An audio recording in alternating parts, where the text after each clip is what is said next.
নমস্কার, আপনারা দেখছেন গ্লোব টিভি। সবার পাশে সবার সাথে গ্লোব নিউজ নিয়ে এখন আমি রিপোর্টার রয়েছে আপনাদের সঙ্গে। এক নজরে দেখে নেব আজকের বিশেষ বিশেষ খবর। প্লাবিত হতে পারে শিলাবতী নদীর পার, পুকুর ভরাট করে দোকান নির্মাণ, জলপাইগুড়ির ভুট্টা পাড়ি দিচ্ছে দেশ থেকে বিদেশে, রিং বাঁধে ভাঙন, জলের তলায় 50টি পরিবার, যক্ষ্মা রোগী চিহ্নিত করে দুয়ারে চিকিৎসক সহ মেডিকেল টিম, গ্রামীণ পুলিশের উদ্যোগে স্বেচ্ছায় রক্তদান শিবির,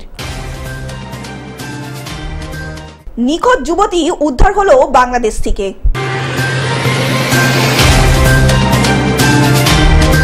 আসছে বিস্তারিত খবরে। প্লাবিত হতে পারে শিলাবতী নদীর পার। বর্ষার আগেই সুইচ গেটের কাজ শেষ না হলে ঘাটালের শিলাবতী নদীর পার বন্যা প্লাবিত হতে পারে। তার সাথে 81টি মৌজাও প্লাবিত হতে পারে। ধীর গতির কাজের অভিযোগ প্রথম থেকেই ছিল, সেই কারণে ঘাটাল মাস্টার প্ল্যান পরিকল্পনার মাধ্যমে আছে নতুন সুইচ গেট তৈরি। সেই মতো কাজ শুরু হয়েছে ঘাটাল এবং দাসপুরের 5টি স্লুইস গেট নির্মাণ হবে। হ্যাঁ ছিল, এখন কি হয়েছে? এখন আবার নতুন করে দুটো গেট তৈরি হচ্ছে। কেন?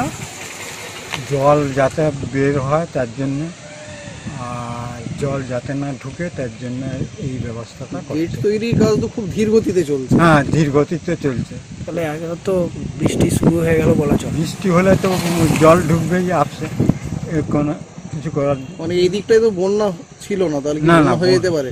হ্যাঁ, ভেঙে। আবহাওয়া দপ্তরের খবর অনুযায়ী ঘনীভূত হচ্ছে নিম্নচাপ। এর প্রভাবে মাঝারি থেকে ভারী বৃষ্টি হতে পারে। যদি বেশি বৃষ্টি হয় এবং জল বাড়ে তাহলে ফের বন্যার আশঙ্কায় ঘাটালের 17 নম্বর ওয়ার্ডের বাসিন্দারা। গেট তৈরি হওয়ার জন্য নদীর পূর্ব পারে জল প্রবেশের আশঙ্কা করছেন এলাকাবাসীরা। বর্ষার আগেই মাস্টার প্ল্যানের কাজ শেষ হবে কিনা তারই আশঙ্কায় রয়েছেন ঘাটালের সকল মানুষজন। দেখছি, ভাবছি যে এই সিজনে হয়তো এই কাজ আর হবে না। মানে এত লেট করে কাজ হয়েছে যে এই সিজনে আর কাজ হবে না। কাজের তো এখন কোনো কিছুই হয় না, অর্ধেকও কাজ হয় না। তাহলে তো জল প্রবেশ করতে পারে। জল প্রবেশ করতে পারে। এর মধ্যে তো আবার নিম্নচাপ তো শুরু হয়ে গেছে। চিন্তার বিষয় নাকি? বিরাট চিন্তার বিষয় যে এরকম এদিকে রাস্তা ব্লক করে রয়েছে, এদিকে যদি জল বেড়ে যায় ওইদিকে রাস্তাটা ডুবে যাবে, মানে যাতায়াতের পুরো এটাই নষ্ট হয়ে যাবে। এক তো যাতায়াত করা যাবে না, দ্বিতীয় এপারে জল প্রবেশ করবে। হসপিটাল জল। কাজের গতি কেমন? কাজের গতি ভালো নেই, এই তো কয়েকটা লোক। কিন্তু এপারের লোক তো বন্যা সেইভাবে প্রস্তুতি থাকে না। না, আমাদের যেমন ওই পারে বাড়ি, আমাদের ওইখানে বন্যা হয়, আমরা প্রস্তুতি রয়েছে। আমরা বন্যা হলেও আমরা সেই মেপে থাকি। কিন্তু এই পারের লোকেরা যদি বন্যা হয়ে যায় যে ঠিক কুল কিনারা পাবে না। পশ্চিম মেদিনীপুর থেকে কল্যাণ মণ্ডলের রিপোর্ট, গ্লোব নিউজ। পুকুর ভরাট করে দোকান নির্মাণ। আসানসোলের কুলটি জিটি রোডের পাশে অভিযোগ উঠল পুকুর ভরাট করে মার্বেল হাউজিং এর দোকান নির্মাণ হয়েছে। কর্পোরেশনকে অ্যাড্রেস করে আমাদের ব্লক ল্যান্ড অফিস যেটা BLL অ্যান্ড আর অফিস যেটা সেখানে, এবং আমাদের কুলটি PSK এবং আমাদের এইখানের যে প্রতিনিধি এই ওয়ার্ডের ওনাকে ক্ষমামণ্ডল এবং এই ব্যুরোর চেয়ারপারসন ম্যাডাম শতাব্দীকে, ঠিক আছে, শতাব্দী ভান্ডারী, ওনাকে আমরা কপি করে এখানে একটা সম্ভবত গত 3 তারিখে একটা মেজারমেন্ট হয়েছে অর্ডার অনুযায়ী। সেখানে পুলিশ আজকে যেমন আছে সেদিনেও পুলিশ ছিল, BLRও রিপ্রেজেন্টেটিভ ছিল, আমাদের অফিসের যারা আধিকারিক তারা ছিলেন এবং আমরা সকলে ছিলাম। আর এই অভিযোগটি করেছেন আসানসোল পৌর নিগমের 9 নম্বর বড় চেয়ারম্যান চৈতন্য মাঝি। তারা মাপামাপি করলেন ইন ডিটেলস, এরপরে আমরা আমাদের হায়ার কর্তৃপক্ষকে।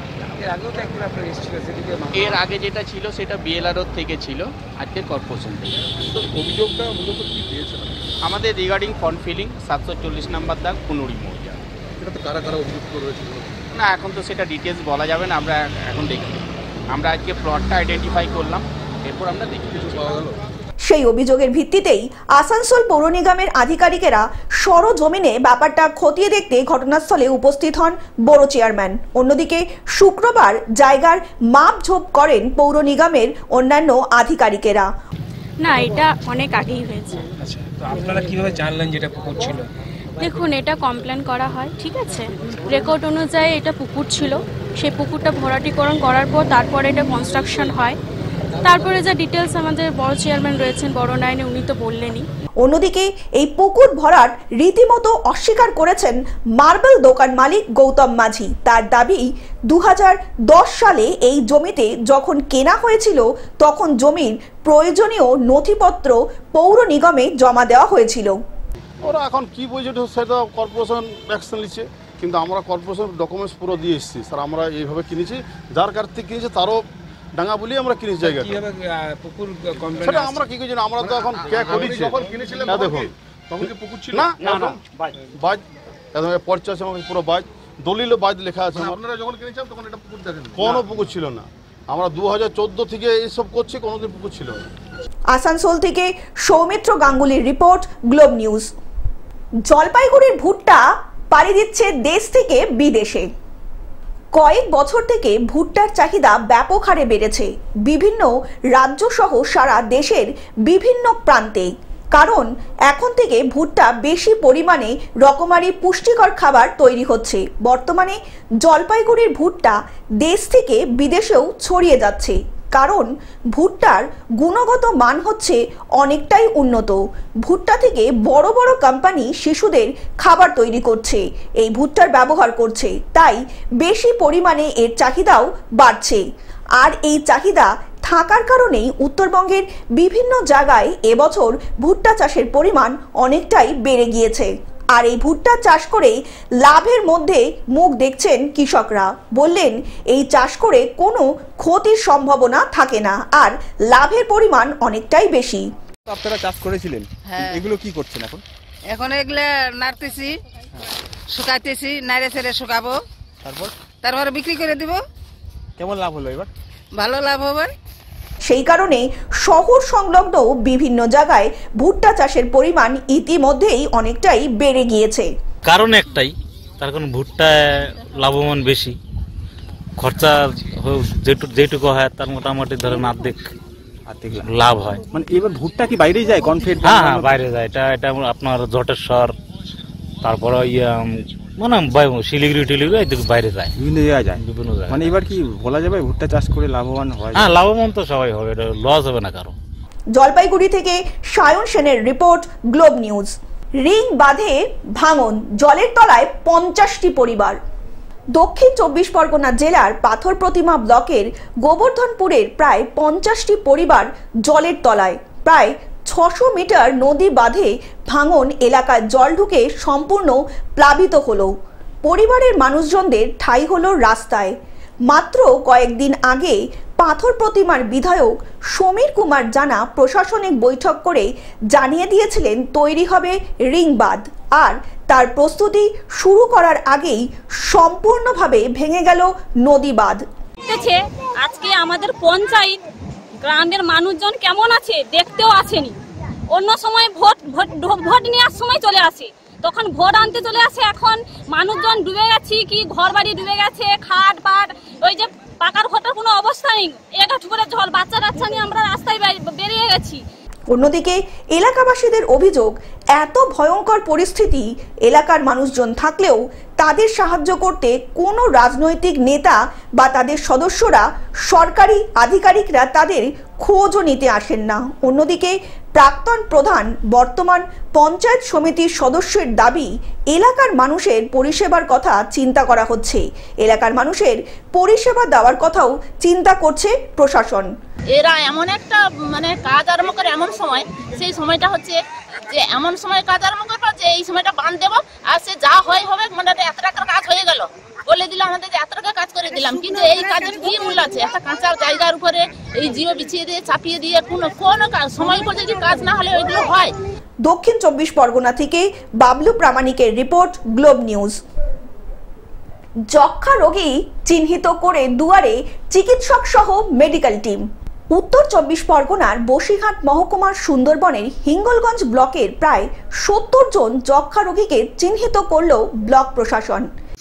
ডাল, মানে সয়াবিন, ছোলা, খেজুর যা শরীরে খেলে উনি একটু মানে সুস্থ হয় বা মানে একটু বল বা একটু শক্তি পায়, তার জন্য এইগুলো আমরা পঞ্চায়েত থেকে একটা সামান্যতম এইগুলো আমরা তার হাতে তুলে দিলাম।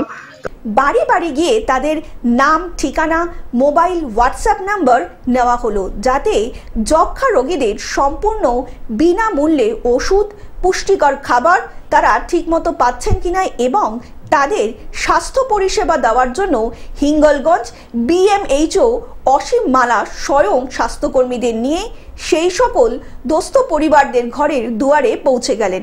বর্তমানে টিবি মুক্ত পঞ্চায়েত গঠনের জন্য সমস্ত পঞ্চায়েতের কর্মী, প্রধান থেকে শুরু করে সমস্ত লেভেলের মানুষজন যাতে টিবি রোগীর পাশে এগিয়ে আসে, তার জন্য আমাদের একটা উদ্যোগ নেওয়া হয়েছে, যেটা হচ্ছে বলা হচ্ছে যে টিবি মুক্ত পঞ্চায়েত গঠন, যাতে ভবিষ্যতে আর কোনো মানুষ টিবিতে আক্রান্ত হয়ে মৃত্যু যেন না ঘটে। প্রতি বছরই কেন্দ্র ও রাজ্য সরকার যক্ষ্মা রোগী নিরাময়ের জন্য বিভিন্ন সময় প্রচার করে থাকেন, সচেতন বার্তা দিয়ে থাকেন মানুষের মধ্যে।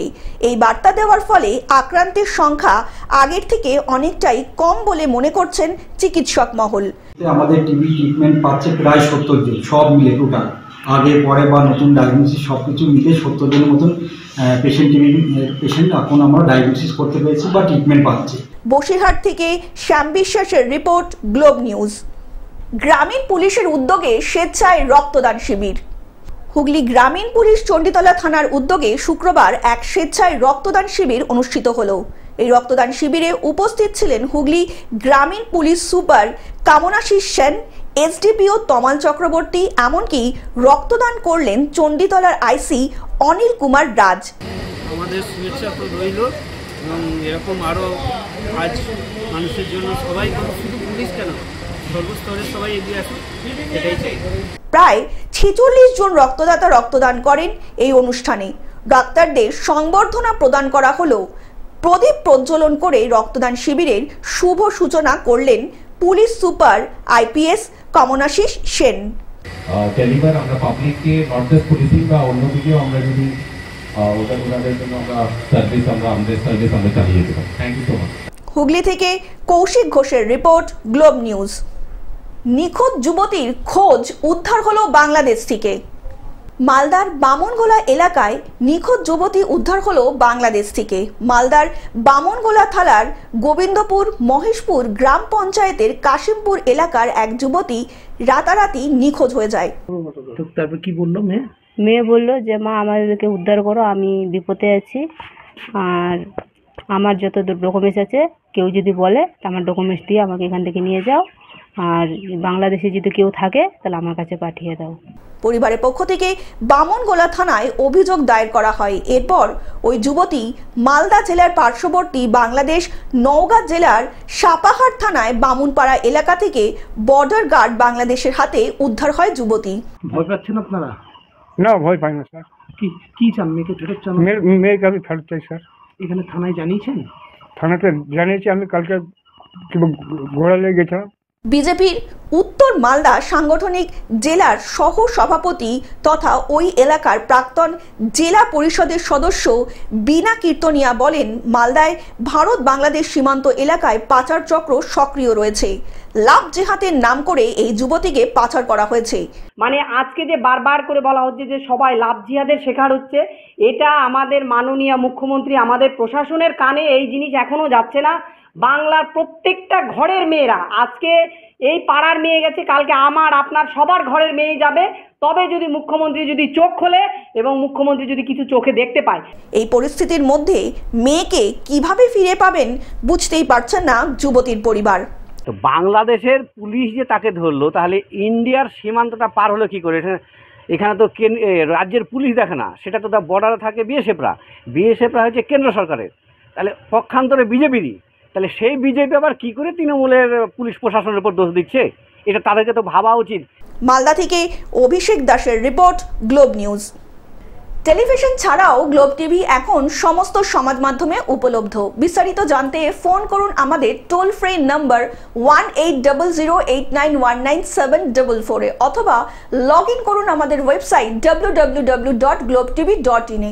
গ্লোব নিউজ এখন এ পর্যন্তই। দেখতে থাকুন গ্লোব টিভি, সবার পাশে সবার সাথে। নমস্কার।